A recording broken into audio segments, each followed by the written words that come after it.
Is on the record from Lancaster, New Hampshire. Good evening, sir. Good evening. Before I get to the issue of immigration, sir, what was so important that last Friday, when we had the $1.8 trillion vote in the U.S. Senate on the spending bill, that you were one of two senators didn't show up? The other was Democrat Senator Barbara Boxer of California. Why weren't you there? Yeah, Greta, because that sort of bill is a typical Washington move. They went behind closed doors. They cut this deal. They sprung it on everybody. They said, here's the take it or leave it vote. The outcome was predetermined. And I'm not running for president, so this never happens again. So we were in Iowa, and we were working hard because we're going to win this election so the American people are no longer subjected to these kinds of votes where the outcome is already predetermined. And at the end of the day, it's an issue there was no transparency on. It was put together in 48 hours and rammed down the throat of Congress.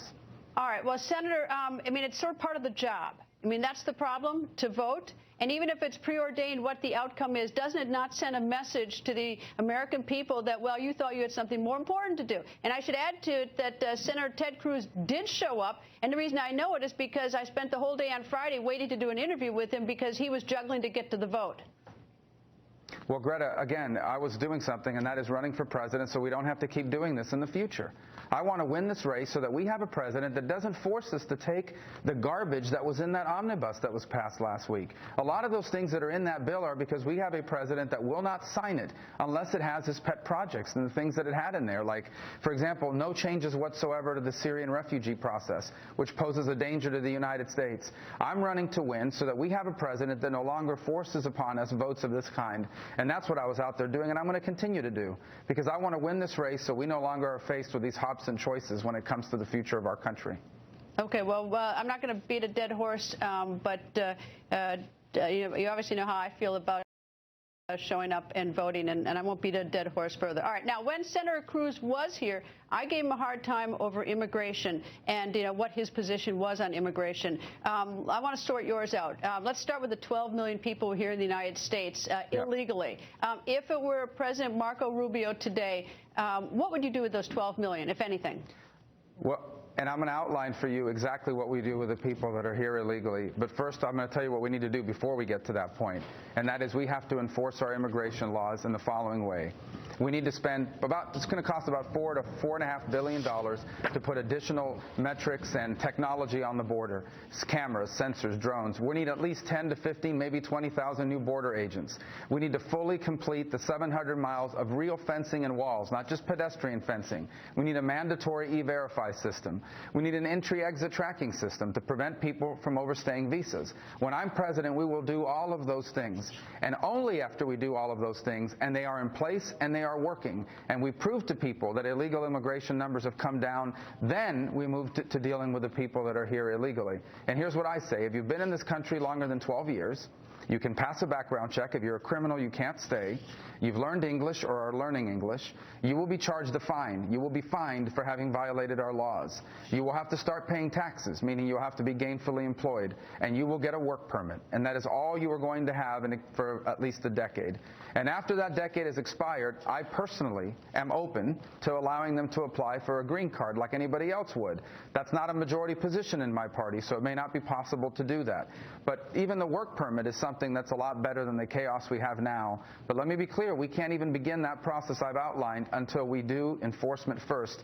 That's the reason why the Senate bill went nowhere in 2013, because it did enforcement and legalization on pretty much a concurrent path, and people were very clear, we don't want it that way. Enforcement first, then we can focus on what do you do with the people that are here illegally. As president, that's what we're going to do. We're going to do it the right way. Senator, I gave you hell for not showing up for a vote. I give you a lot of credit for laying out your policy. I couldn't get an answer on the 12 million from Governor Christie yesterday, and I appreciate the answer of what you would propose to do. All right, now turning to Secretary Clinton. She said the other night on the debate, did you see the Democratic debate? Well, I couldn't tell it was a Democratic debate or a Saturday Night Live skit, but I caught pieces of it, and they were very similar. All right. Secretary Clinton made the statement, something to the effect that with regard to ISIS, is that we are where we need to be. Does she need a do-over on that, or do you think that that's what she meant, or was she interpreted incorrectly by those who were hitting her for it? It just proves to you how out of touch not just she is, but the president is and the Democratic Party is. You know, headlines today say one of the biggest gifts this holiday season are people are buying guns. They're buying guns not just to exercise their Second Amendment right, which I will protect, but they're buying guns because they feel unsafe.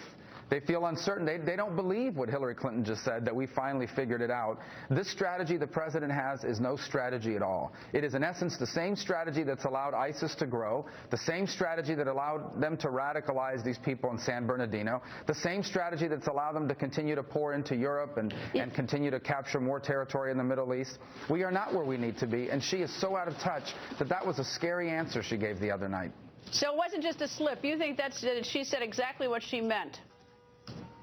Absolutely. Well, look, she obviously agrees with the president's foreign policy. She was his Secretary of State. And in many ways, the underpinnings of ISIS were in place while she was the Secretary of State. They allowed Syria to devolve into chaos. They never empowered the non-radical jihadists in Syria, so they were either killed or went into exile. The only groups left were the jihadists, and then the predominant jihadists became ISIS. They poured over the border and took over Iraq, and now they've spread into Libya, into Afghanistan. They're starting to show up in Yemen, in Lebanon, and they have their targets and their sights on Jordan now. This is a very dangerous group, and it took root and began to grow based on the decisions that were made when Hillary Clinton was the Secretary of State and under Barack Obama's presidency. Senator, thank you very much for joining us. Merry Christmas to you and your family, and Happy New Year, sir. Merry Christmas. Thank you.